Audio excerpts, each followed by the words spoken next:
Handog ng Radyo Pilipinas World Service ang programang Global na Tayo. Pag-uusapan, hihimayin, aalamin ang mga isyung pinag-uusapan ng bayan at dadalhin sa pandaigdigang plataforma. Global na Tayo, talakayang hindi lang pambansa, bagkus pang global community pa. Global na Tayo, dito sa Radyo Pilipinas World Service, ang online digital station ng Pilipino saan man sa mundo. Tara na, Global na Tayo! Muli po isang mainit at mapagpalang pagbati para po sa araw na ito ng isa pang edisyon ng Global na Tayo.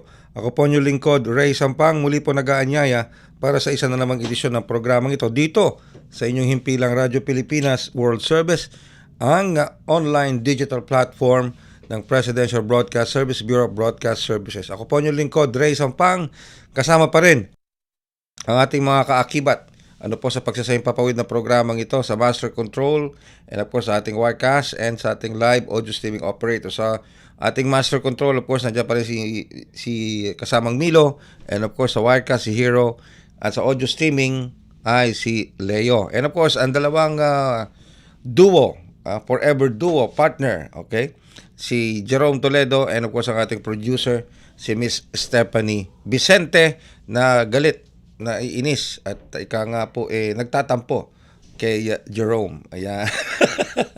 Maganda umaga po. Naglalagay na po ng ngiti sa inyong mga labi habang kayo nakikinig at nanonood dito sa ating live broadcast, sa ating pong Facebook broadcast live. Mapaalala ko naman po ulit, tayo po ay nasusubaybayan sa iba't ibang mga social media application or social media platforms. Sa ating pong, kung kayo po may Facebook, kung kayo sumusubaybay sa ating Facebook broadcast live, sa inyong Facebook browser, type nyo lang Radyo Pilipinas World Service. At sa YouTube, available din po kami. Sa inyong YouTube browser, type lamang Radyo Pilipinas World Service. At sa ating live audio streaming, kung wala pa ho kayong na i-download, pero kung meron kayong smartphone, yung Android phone, o kaya naman ay iPhone o yung Apple phone, pwede po yan. Sa mga, punta lang po kayo. Kung smartphone or Android phone, punta kayo sa Google Play. Kung sa iPhone naman o yung mga Apple phone, punta po kayo sa App Store. Now, doon sa mga browser na yon, i-type nyo lamang doon sa browser, eVox PBS Receiver. E as in Elephant, V as in Victory, O as in October, and X as in Xerox, tapos PBS Receiver. Pag lumabas na po yan, itap nyo lang yon at i-download nyo. At pag na-download nyo na sa inyong mga cellphone, sa inyong mga desktop, itap nyo lang doon o i-click nyo lang yung Radyo Pilipinas World Service tile icon at mapapanood at mapapakinggan nyo na po ang ating mga programa dito sa Radyo Pilipinas World Service. So please, like, share, and subscribe sa ating pong mga social media platforms na available po sa inyo sa Facebook, sa YouTube, and sa live audio streaming. Ngayon, pupunta na tayo sa mga pag-uusapan natin ngayong araw na ito. Ngayong umagang ito, bumulaga sa atin ang naging pahayag ng Pangulong Marcos Jr. Ano yung naging pahayag niya?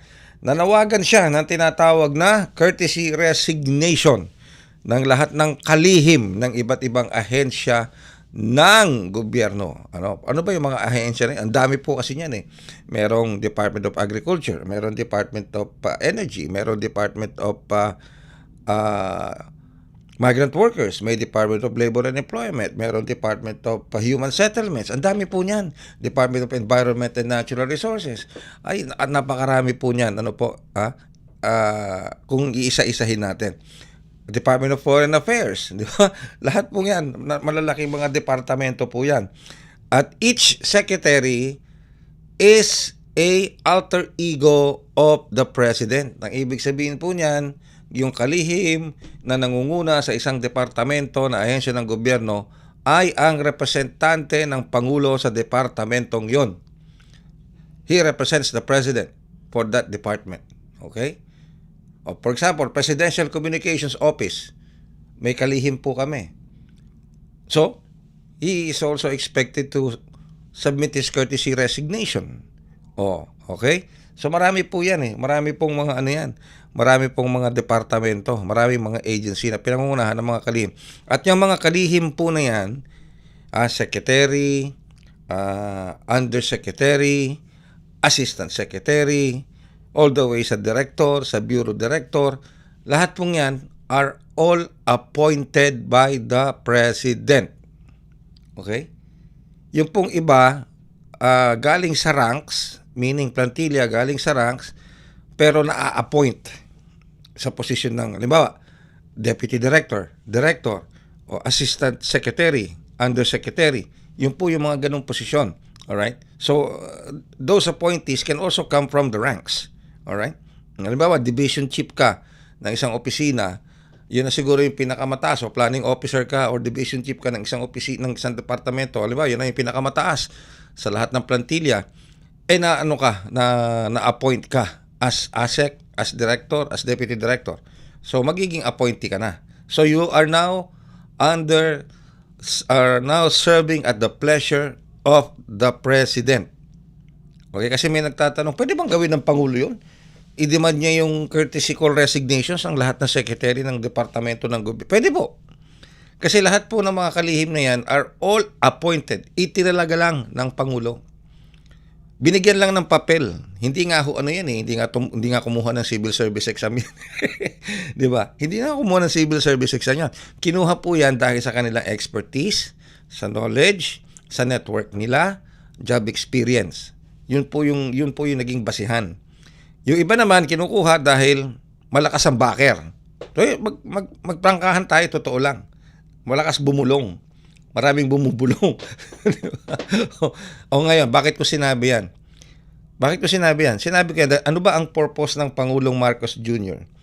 Para manawagan ng isang tinatawag na courtesy resignation. Okay? Bakit? Ano bang dahilan niya? Okay? Para magkaroon po ng tinatawag na sinasabi na recalibration. Okay?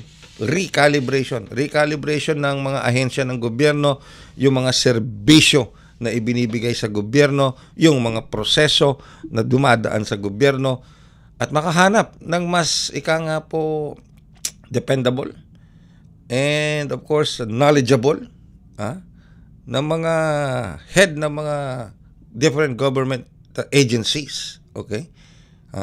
Totoo po yan. Sabi nga po, kasi isa rin sa pinagbasihan ng Pangulo, yung naging resulta ng eleksyon nitong midterm elections 2025. Sabi nga niya the people have spoken. Yan. At ang mga kababayan natin, naghihintay ng resulta, hindi po ng politika. Tulad nung ika nga po sinabi ng Pangulo dun sa kanyang podcast, no? Yung kanyang episode 1 ng kanyang podcast. Sawa na ang taong bayan sa politika.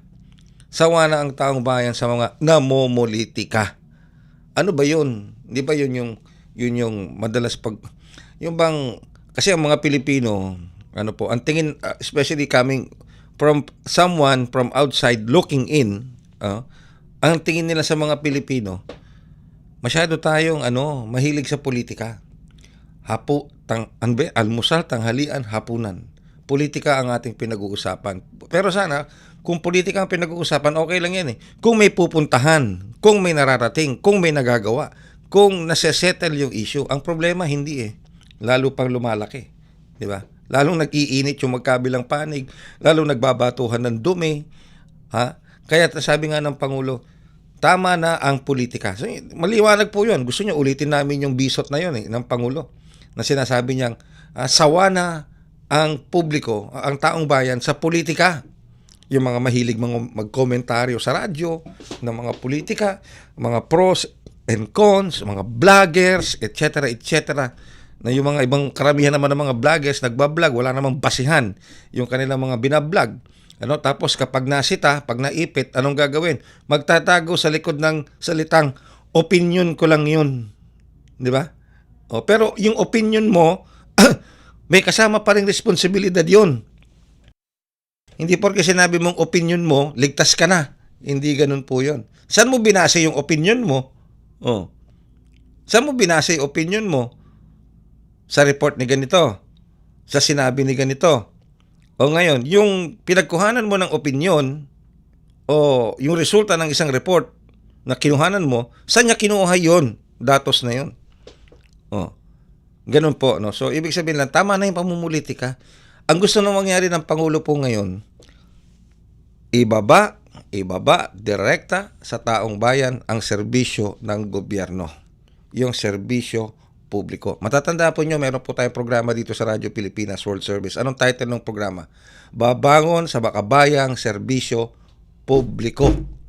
Yun po ang pangunahing dahilan, layunin ng programang yun. Babangon sa makabayang serbisyo publiko. Nakakapanayan po natin doon ang iba't ibang embahada, iba't ibang konsulada ng Pilipinas sa iba't ibang panig ng mundo, kung saan meron po tayong mga Pilipino na naninirahan na nagtatrabaho sa ibang bansa para malaman natin ang kalalagayan ng ating mga kababayang Pilipino, no? Lalong-lalo na yung mga distressed na mga overseas Filipino workers natin. At kung paano tayo tanggapin ng host country. Ano ang tingin sa atin ng host country? How I wish we could produce more programs like that. Hindi lang dito sa Radyo Pilipinas World Service, kundi sa lahat ng himpilan sa ilalim ng Presidential Broadcast Service, Bureau of Broadcast Service. Yan din ang layunin ng ating Bureau Director, Director Dindo Amparo Sanga. Yan din ang layunin niya.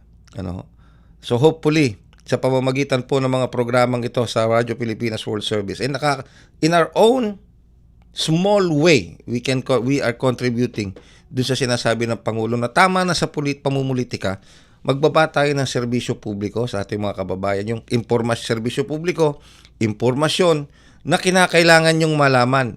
Kasi iba po yung ibig sabihin ng what you need to know or what you want to know kumpara sa what you need to know. Kailangan balanse lang. Naintindihan po ba ninyo yun? Yung pangangailangan na what you want to know and what you need to know. Kasi kung anong ang gusto mo lang malaman, kontrobersya, politika, paninira, yun ang gusto mong malaman.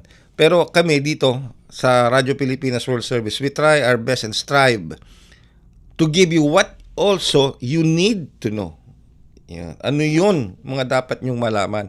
Yung mga serbisyong binibigay sa inyo ng gobyerno, yung mga programa ng gobyerno, yung kalalagayan ng ating mga kababayang overseas Filipino workers sa labas ng bansa, yung ginagawa ng mga embahada natin, ng mga konsulada natin para ma-repatriate yung mga distressed o nangangailangan na tulong ng ating mga kababayang OFWs sa pamamagitan ng pagkakaroon ng regular na pakikipag-ugnayan sa iba't ibang ahensya ng gobyerno, katulad ng Department of Migrant Workers, katulad ng Department of Foreign Affairs. Kasama na dyan ang Department of Labor and Employment. Opo. At marami pang iba. Okay? So, ang ibig lang sabihin ng Pangulo dito sa kanyang sinabing, submit your courtesy resignation, para ma-realign, maiayos, di ba? Di ba? Maiayos.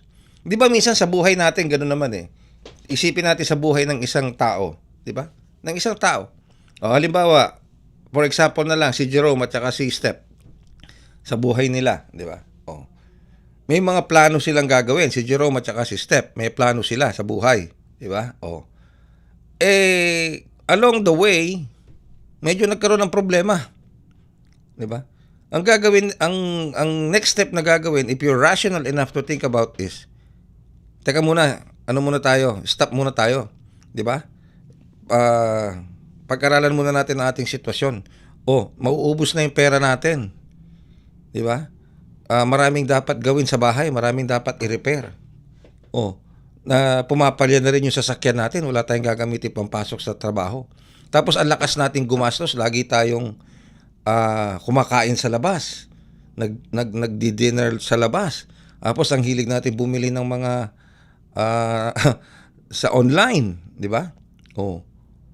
Etc. Tapos bili tayo ng mga bagay na hindi naman natin talaga kinakailangan. So hihinto ka muna. I-assess mo yung sitwasyon doon sa totoong needs mo as against doon sa mga bagay na hindi mo naman talaga kailangan. Di ba? So you have to stop, look, listen, assess, and then gumawa ka ulit ng panibagong, ika nga sa term nating mga Pilipino, diskarte.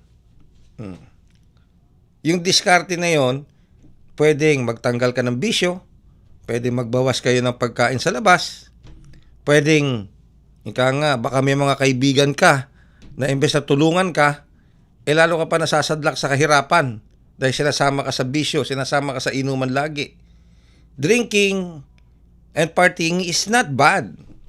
Lalo na kung occasional lang. Pero kung sinasabi mong drinking, at saka yung mga bisyo na, Diyos ko po, gabi-gabi na, ay iba na yon. Okay? Now, bakit ko ginagamit yun? Itong mga sinasabi ko is just to be used as metaphor dito sa gustong gawin ngayon ng Pangulong Marcos Jr. na i-realign yung mga programa, i-realign yung mga service ng gobyerno tungo sa totoong dapat patunguhan ng pondo ng gobyerno, no? Na binabayaran po natin, taxes po natin yan eh. Yung buwis na binabayaran natin, yun yung pondo ng gobyerno na dapat inilalagay sa mga serbisyo ng gobyerno na dapat ibinababa sa taong bayan. Yun ang gustong mangyari ngayon ng Pangulo. Okay? Kasi hindi niya nakikita, kasi hindi naman siya hihingi ng mass resignation, ng courtesy resignation, kung wala siyang nakita. Di ba? So, meron siyang nakita. At isang indicator nga po doon, yung nakalipas na midterm elections. Nitong May 12, di ba? Isang pinakamagandang na yon, barometro para sa kanya. Okay? So tuloy-tuloy.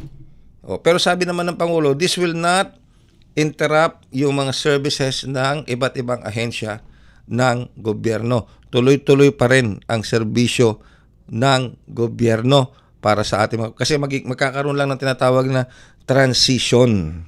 Okay? Kasi hindi pwede namang i-sacrifice yung tinatawag na stability at continuity ng services ng gobyerno para makabuo ulit na panibagong form of leadership na magsisilbi sa taong bayan. Magbabalik po kami makalipas lamang ang ilang pang paalala. Sa pagdiriwang ng 127th Philippine Navy Anniversary, pinapurihan ni Pangulong Ferdinand R. Marcos Jr. ang buong hukbong dagat para sa kanilang natatanging tapang at katapatan sa tungkulin magmula pa noon at hanggang sa kasalukuyan. In every mission, the Navy proves that maritime strength is measured by the character, clarity of mission, and the commitment of those who serve. That same commitment to duty was clearly seen in the West Philippine Sea and in other maritime outposts. The Navy personnel serve as peacekeepers both in land and in sea, remaining steadfast as ever, upholding our nation's maritime entitlements with dignity and with courage. Binigyang diin din ng Pangulo ang patuloy na pagbabantay at pagtatanggol sa ating mga karapatan sa karagatan na alinsunod sa international law.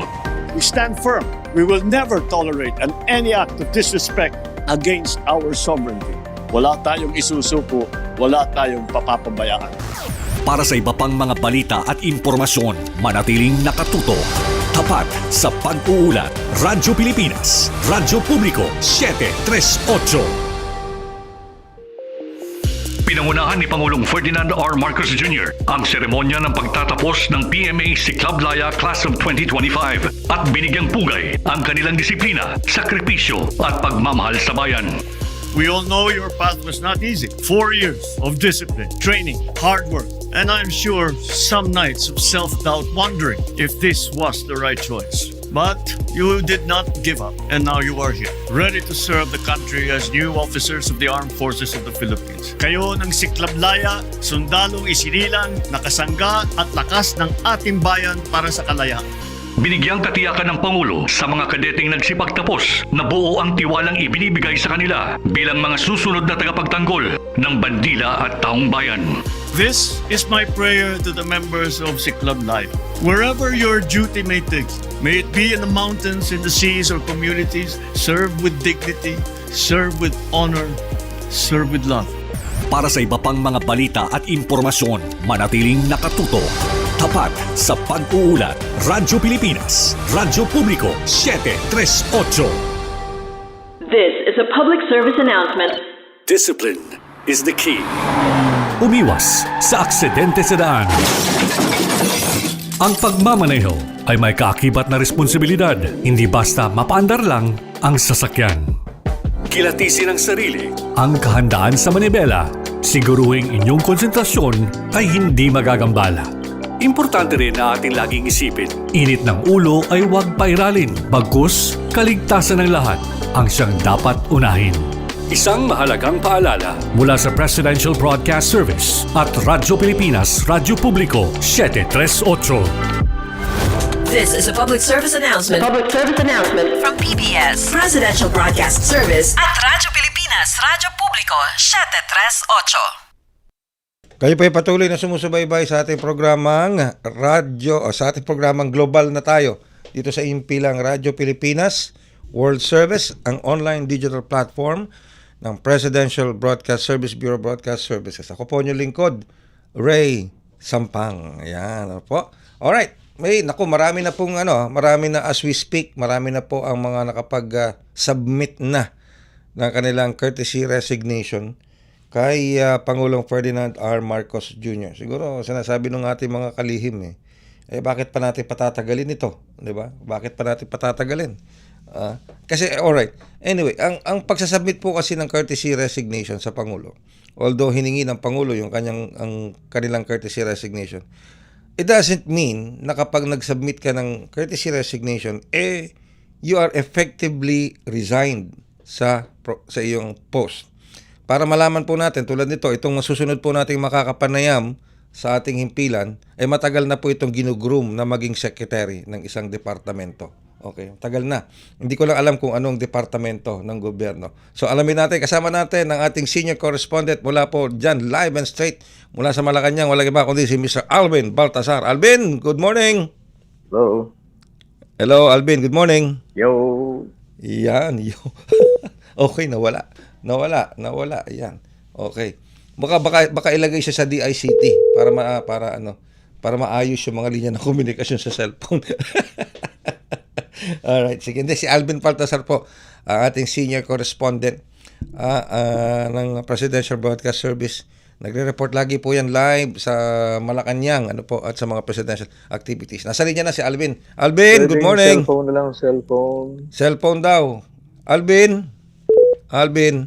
Okay, sige. Medyo nahihirapan yung ating nahihirapan yung ating signal, pero narinig ko na siya. Okay, sige, anyway. Alright. Gusto kasi natin malaman mula kay kasamang Alvin kung ano nang update dyan sa Malacanang. Ito ay matapos na maglabas nga ng pahayag ang Pangulo na humihingi ng courtesy resignation ng iba't ibang mga cabinet secretaries.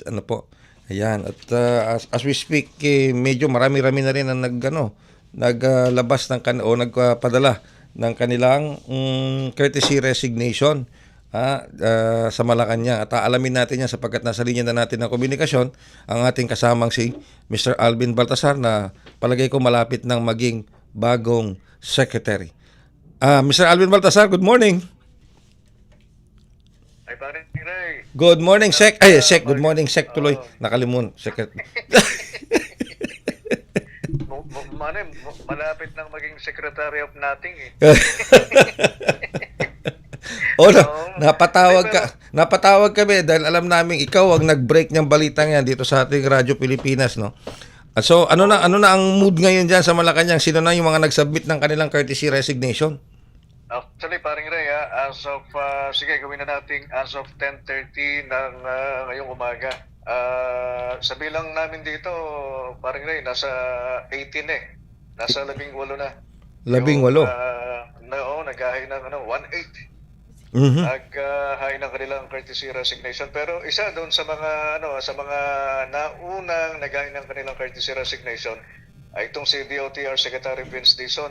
Pangalawa, itong si DSWD Secretary Rex Gatchalian. At pangatlo, itong si DILG Secretary John Wick Remulla. Alright, okay. Oo. Pero yung ibang ahensya tulad ng halimbawa ng Department of Labor and Employment, DMW, at ang Presidential Communications Office. Oo, nandito sa listahan ko si Dole Secretary Benvenido Nagwesma. Si Secretary J. Ruiz, kung di ako nagkakamali, ito paring Ray, nasa pang-12 sa listahan namin na nag-submit ng kanyang resignation. Pang-12. Ang inaakala namin, paring Ray, exempted itong si Executive Secretary Lucas Bersamin. Kasama rin? Meron, no? At naipost nga natin yan doon sa Viber group natin dyan sa may RP1 News. Uy. Kasama. Pero ganito, kasamang Alvin, alam mo, si Secretary Vince, si Secretary J. Ruiz, maging yung bagong talagang kalihim ng DICT, di ba? Si Aguda. Kabago-bago lang ng mga yan, nagsabit kagad ng resignation. Hindi ba makaka-apekto yan sa kanilang, makaka-apekto sa performance ng departamento nila? Oo, ang billing kasi ng Pangulo, lahat eh. Mhm. So, saklaw niya paring Ray, yung mga dati na, Mhm. at saka yung mga kaka-appoint pa lamang. Tulad ng mga nabanggit mong kalihim. Mhm. Kaya pati sila nag-ain ng kanilang courtesy resignation. Pero ang tinatanong namin kung kasama ba itong si kasi alam ko secretary level si si Secretary Larry Gadon. Ah, Oo, pero hindi ko nakikita dito sa listahan namin na nag-submit ng kanyang si, courtesy si resignation. Secretary Larry Gadon ng Anti-Poverty? Anti-poverty o Oo. oo. Ayaw niya magsabit na resignation? Nagtanong na nga actually ang kinontak na ng MP si Secretary Gadon. Baka meron siyang paliwanag o baka naman kaya mamaya dinadraft na yung kanyang resignation. Pero malalaman natin mamaya, paring Ray. Okay. Pero sa tingin mo ba, Alvin, itong panawagan ng Pangulo na resignation, courtesy resignation sa mga kalihim ng iba't ibang mga departamento, hindi ba ito makaka-apekto doon sa mga hindi ba rin maisasama na rito yung mga USEC, Assistant Secretary, and yung iba pang mga lower tulad ng director at mga deputy directors? Kasi usually yan, paring Ray, halimbawa, ikaw ay na-appoint na secretary. Usually, ilan din sa mga yung mga appointment ng undersecretary, assistant secretary. Mhm. Yan ay base na din doon sa sa pagtitiwala sa kanila. Kung sino man yung itinalagang kalihim ng isang ahensya. Totoo. Mula sa kalihim, sila din yung nagre-recommenda na pwedeng maging ASEC or USEC. Kaya kung halimbawa ay umalis na ang isang kalihim ng isang departamento, usually nabibitbit din kasama rin na alis Oo. They are serving at the pleasure Of the secretary aside from naman. the president. Oo. Kung at the pleasure of the secretary. Kung yung secretary, di ba Alvin, kung yung secretary serves at the pleasure of the president, yun namang mga tinatalaga ng secretary na USEC, ASEC, director, deputy director, they serve at the pleasure of the secretary who appointed them. At the same time, at the pleasure of the president na rin. Parang gano'n ang parang gano'n ang pagkakaintindi ko. Kasi just take the case of former PCO Secretary Cesar Chavez. Nung umalis si Secretary Chavez ay Marami siya sinama. Oo, maraming sumunod. May mga nawala din yung mga kilala nating nabitbit niyang pinagtitiwalaan, kasama niya rin umalis sa paring Ray. So baka maging ganon. Usually parang ganon naman talaga ang nangyayari paring Ray. Ayun. Sa ganito mga sitwasyon. Pag nangyari yun, di malawakang rigudon yun, baka naman makaapekto sa serbisyo ng mga ahensya ng gobyerno. Ang sabi nga nung iba, overall. Pero ang sabi ng Pangulo, doon sa kanilang inilabas na press release kanina, ang sabi, mananatiling tuloy-tuloy naman yung mga serbisyo ng pamahalaan. Sa gitna ng, ang tawag nga dito, parang transition Yes. ng kanilang, Oo. ang tinatawag dito. Kaya tuloy-tuloy pa rin yung pagsiservisyo at habang nagkakaroon ng performance evaluation, ay yun naman ang hinihintay natin, paring Ray. Kasi magkakaroon din dito ng press briefing mamaya alas 11. Okay. Matanong natin kung kasi yung mga ganitong pagkakataon, paring Ray, kinakailangan na madali ang action dito. Hindi na pwedeng hindi pwedeng magtagal yan. Leader ang isang departamento yung timeline. Oo. Maliwanag na sinabi ng Pangulo yan, di ba? Doon sa kanyang podcast, yung episode 1. Sabi niya, sawa na ang taong bayan sa politika. Pamumulitika, sawa na ang taong bayan. Gusto na niyang ibaba sa taong bayan yung serbisyo. At magkakaroon, di ba, nabanggit din niya, magkakaroon ng performance evaluation at doon magkakaalaman yung term ba na ginagamit mo lagi kasamang Alvin na kapag tinimbang ka ngunit kulang. Pag ganun, magkakaroon ng sibakan. Oo. Parang pelikula ni Ni Fernando Po Jr. Kay Fernando Po Jr. ba yun? Hindi na. Parang ni Christopher De Leon. Christopher De Leon. Sige. Fernando po Jr. Akala ko action yun eh. Patrino, Sige. Pero handa ka na ba? Handa ka na? Ha? Handa ka na ba? Handa ka na sa bago mong handa ka na sa bago mong tungkulin bilang maging ika nga head ng isang departamento kung sakasakali man. Naku, patay tayo dyan na paring Ray. Basta kung kung ano lang yung nararapat sa atin, yun lang ang ating kukunin. Basta ako inaantabayan ko itatay yung bagong departamento, Department of Imaginary Things. Ganun. Akala ko DON Department of Nothing. Dalawa yun, magkapatid na magkapatid na departamento. Ako, ito paring Ray. Naku, medyo exciting itong mga mga susunod na di natin alam kung oras o bibilang pa ba ng araw ito. Siguro kung araw, mabilis na siguro ito sapagkat andito yung urgency paring Ray na kinakailangan ma-evaluate mo ng maayos. Bagamat maayos, masusi mong i-evaluate, kinakailangan mabilis din naman Ang sa ilang banda. Ang worry ko lang dyan, kasamang Alvin, yung pondo na para ibigay sa mga iba't ibang ahensya ng gobyerno, lalo na kasi ang DBM, si Secretary Pangandaman, nagsubmit na ng kanyang resignation. So, tulad na sinabi mo, kapag siyempre may mga na-appoint din siya ng mga USEC, ASEC, bilang kalihim, baka umalis din yung mga yan. So, baka maka-apekto sa budget natin, pati sa pagpopondo ng mga iba't ibang mga social services at infrastructure programs. Oo, totoo yun, paring Ray.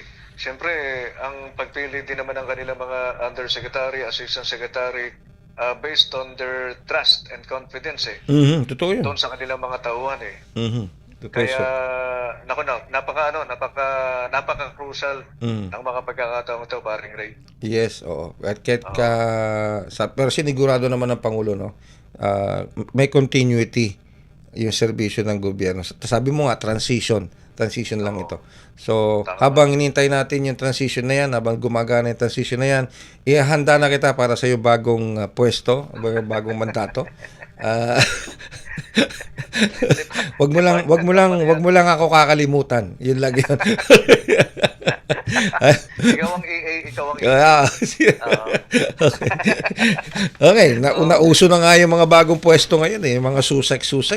Dati USEC lang di ba? Kaya ngayon may mga bagong susek na ngayon, di ba? Buti nga hindi nawala yung C kundi iba yung pronunciation noon. Alright, maraming salamat kasama Alvin. Thank you very much. Yan muna, paring Ray, yan muna. Antabayan na natin kung ano man yung mga karagdagang impormasyon dito sa napakalaking balita na ito. Umagang-umaga, paring Ray. Ito bumunaga sa atin. At malaman natin mamaya kay Attorney Claire Castro kung ano yung magiging usad ditong balitang ito.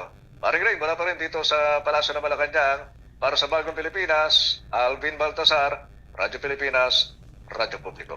Maraming salamat kasamang Alvin Baltasar, ang ating senior correspondent diyan po sa Malacanang, live and direct mula sa Malacanang. Yan. Okay, na marami na mga nag-submit ng mga resignations nila. Okay? Marami na. Okay? Kaya ito si Alvin, hinahanda ko yan, ginugroom ko yan si Alvin Baltasar. Ginugroom ko yan. Baka sakaling maging head ng isang departamento, di ba? Biro mo, Secretary Alvin Baltasar. Wow! Department of Imaginary Things. Okay. Well, anyway, so, kidding aside, I just want to make, gusto ko lang kayo mapangiti sapagkat sa totoo lang, sunod-sunod na yung mga heavy na balita ngayong umagang ito. Alright?